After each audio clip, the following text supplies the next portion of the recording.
মাহমুদের বাবা মর্গে ওনার লাশ খুঁজেছিলেন, এটা আপনারা অনেকে জানেন এবং সেটা মিডিয়াতে আমরা দেখেছিলাম। তো সেই আসিফ মাহমুদ এখন উপদেষ্টা হয়েছে। এরকম ভাবে কিন্তু অসংখ্য পিতামাতা তাদের সন্তানদেরকে মর্গে মর্গে লাশ খুঁজেছিলেন।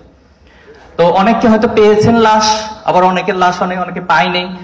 এই পরবর্তী একটা বাংলাদেশে আমরা কাউকে আসলে কেয়ার করে খুব বেশি তাদের অন্যায়কে প্রশ্রয় দিয়ে মেনে নিয়ে এই ছাত্র জনতা বসে থাকবে না। এটা খুবই ক্লিয়ার এবং লাউড একবারে। এবং আরো একটা জায়গা আমরা দেখতে পাচ্ছি যে অনেকে বিভিন্নভাবে ফ্যাসিবাদকে আবার পুনরুত্থান করার জন্য অথবা প্রতি বিপ্লব নামে নতুন একটা টার্মকে তারা এখানে নিয়ে আসার জন্য চেষ্টা করছে।